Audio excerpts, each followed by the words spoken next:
A drunk client offered a $50 tip to a delivery driver in front of the condo. David, a single father, refused the money. The next day, his son's school principal called urgently. The reason for the call changed everything. David Miller was 38 and knew every street, every traffic light, every building entrance in Los Angeles, as if they were extensions of his own home. Working as a delivery driver for 3 years, he had developed a routine that started at 6 a.m. and only ended when he hit his daily goal of $100, an amount that barely covered the basic expenses for him and his 12-year-old son, Ethan. Ethan attended a small private school, one of the few achievements David had managed to maintain after his ex-wife left, leaving only a letter explaining she couldn't live that life of financial strain anymore. On that rainy Thursday in October, David was on his 10th delivery of the day when he received an order for a high-end condominium in Bel Air. The apartment was on the top floor, and the elevator was out of service. Climbing 16 flights of stairs with hot food was a challenge he had faced hundreds of times, but it always left his back aching for days. When he finally reached apartment 1604, he was out of breath, and his uniform was damp with sweat, despite the rain outside. The man who opened the door was visibly intoxicated. Disheveled clothes, red eyes, a strong whiskey breath. He must have been around 45, with a prominent belly spilling out of an expensive dress shirt. Behind him, David could see a spacious living room with designer furniture, a gigantic TV tuned to some reality TV show. The contrast with the 2-room apartment where David lived with Ethan was stark, but he was used to these differences. 3 years of deliveries had taught him that Los Angeles was a city of parallel worlds that rarely touched. "Finally, I thought you guys got lost," the man said, swaying slightly. "What took you so long?" David quickly checked the app. He was within the estimated time, as always. He prided himself on never being late for deliveries, even if it meant taking risks in traffic or climbing endless staircases like that one. "Sorry, sir. The elevator is out of service. I had to walk up, but the food is still hot," David replied, carefully handing over the insulated bag. The man took the containers and carelessly placed them on a coffee table, already cluttered with empty bottles and dirty glasses. It was then that something happened that David would never forget. The man walked back to the door, pulled a $50 bill from his pocket, and held it out to David with a crooked smile. "Here, take this.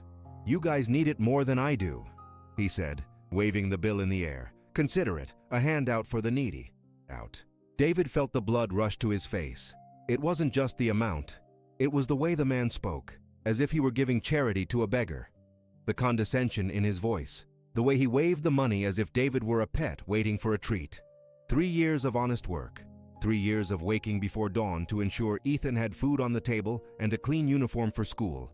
3 years of being treated as invisible by most customers. And now this. "Thanks, but I can't accept it," David said, taking a step back. His voice came out firmer than he expected.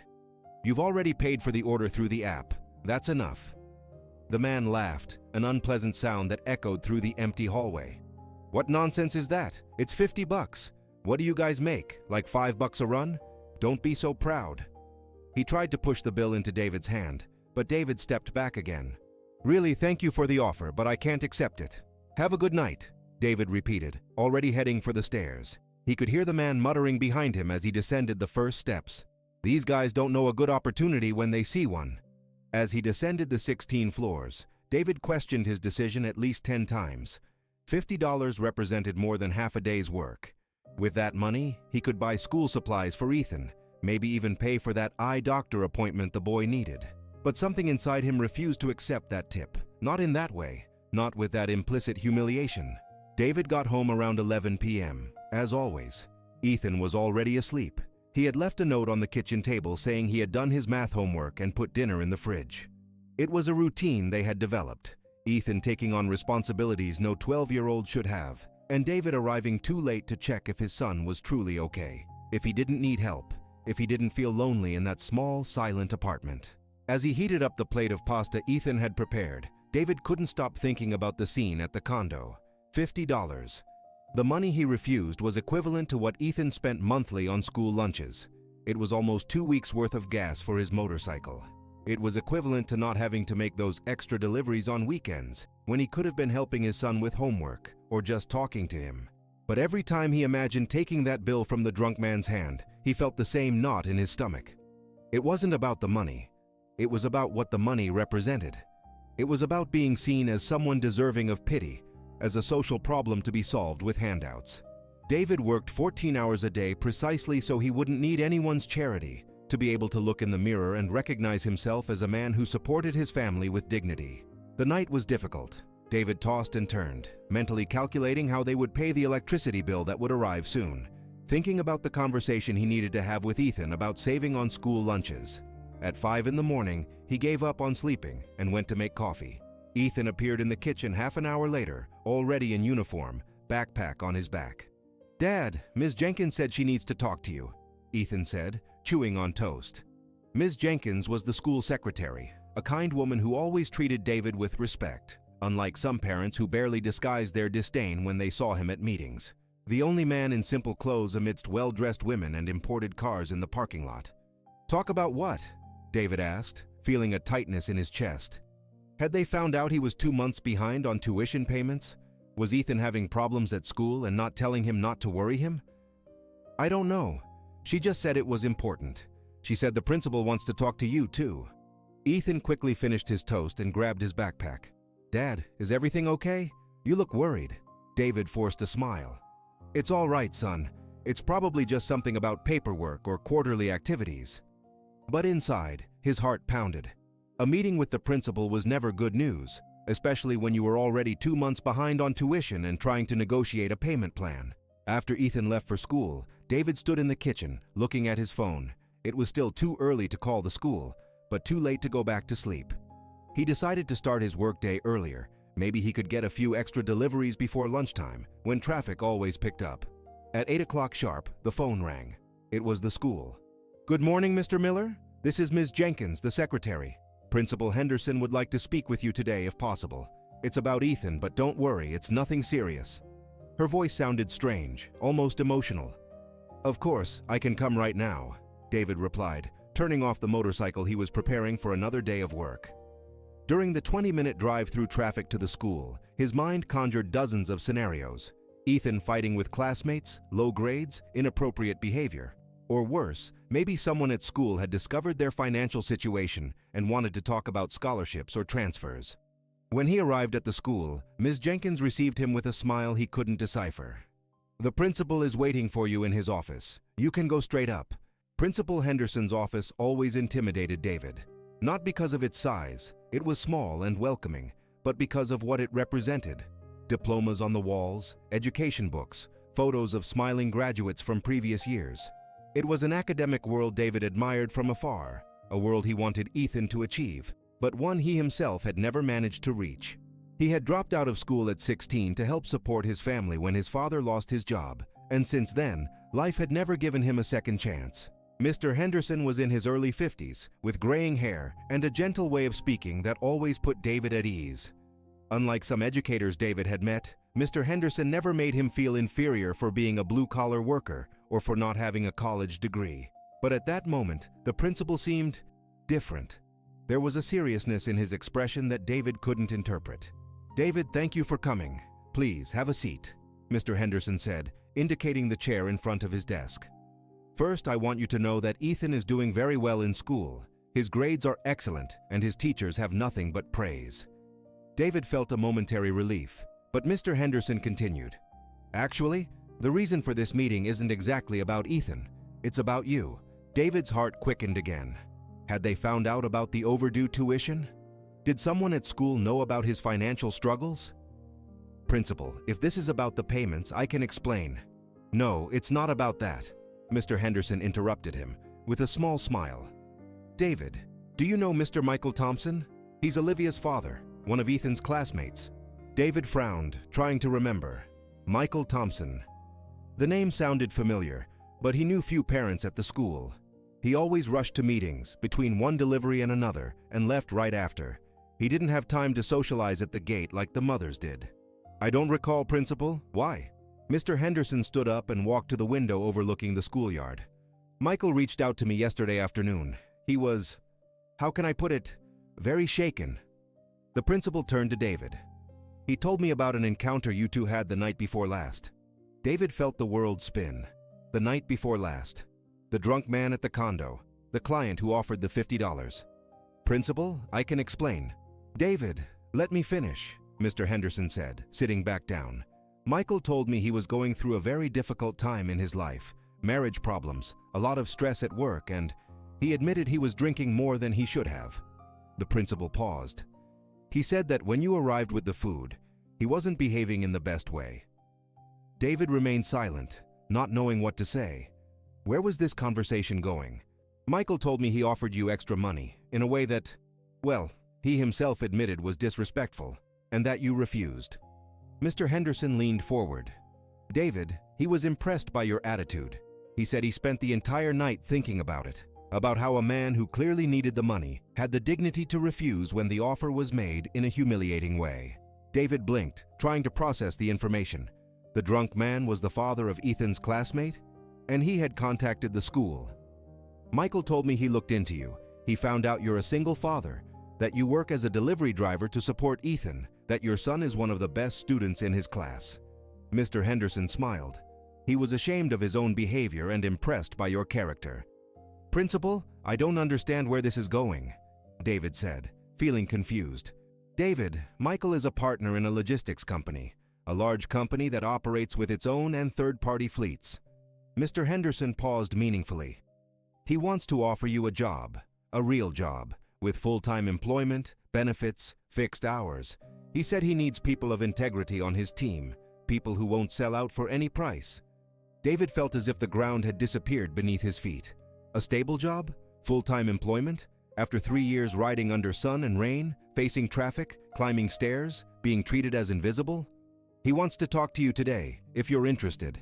The next 2 hours passed in a blur in David's mind. Mr. Henderson explained that Michael Thompson was a managing partner at Logie Trans, a company that managed delivery fleets for large retailers. The company was expanding and needed team supervisors, people who understood the reality of the streets, who knew how to deal with delivery drivers and couriers, who had practical experience in the day-to-day of urban logistics. Michael said something that really struck me. Mr. Henderson continued. He said his company hires many people with MBAs and degrees, but they were missing someone who truly knew what it meant to deliver a product on the last mile, someone who understood the real challenges of the workers. David could barely believe what he was hearing. For 3 years, he had felt invisible, just one among thousands of anonymous delivery drivers circulating through the city. He never imagined his experience could be seen as valuable, as a professional qualification. Mr. Henderson handed him a card with Logitrans's address and Michael's direct phone number. He's expecting your call. David, can I give you a piece of advice? Go in with confidence. You have a lot to offer. When he left the school, David was so emotional he had to stop at a coffee shop to process everything. He ordered a simple coffee and stared at the business card for long minutes. Michael Thompson, managing partner. The same man who, the previous Thursday, had been drunk, offering money condescendingly, was now a gateway to a completely different life. At 2 in the afternoon, David was in the reception area of Logitrans, a modern commercial building in Century City. 20 stories of glass and steel, fast elevators, well-dressed receptionists. He had stopped home to change clothes, putting on the only dress shirt he owned and the fabric pants he usually only wore for school meetings. Michael came down personally to pick him up from the reception. He was sober, well-dressed, with a serious but respectful demeanor. Nothing like the swaying man from 2 days ago. They went up to the 10th floor, where the company's headquarters were located. Through the corridors, David saw performance charts, delivery route maps, employees in meetings discussing logistics. It was a world he knew from below, the streets, the traffic, the impossible deadlines. But he had never seen it from above, from the perspective of those who plan and coordinate everything. In Michael's office, an entire wall was covered with monitors showing real-time deliveries across Greater Los Angeles. Red, blue, and green dots moved across the map, representing trucks, vans, and motorcycles like the one David rode every day. David, I'm going to be direct with you, Michael said, indicating a chair in front of his desk. The company is growing very fast. We have contracts with major retail chains, e-commerce, pharmacies, but we're having problems with driver turnover, delays, and team dissatisfaction. David nodded. He knew these problems well. He had worked for different apps, seen colleagues quit due to pressure, lack of recognition, and risks on the streets. I need someone who understands this reality to coordinate our third-party teams. Someone who can speak the language of the drivers, who understands their challenges, who can be a bridge between management and operations. Michael paused. "Your attitude the other night showed me that you are exactly the type of person I'm looking for." David was confused. "I don't understand, Mr. Thompson. I just refused a tip."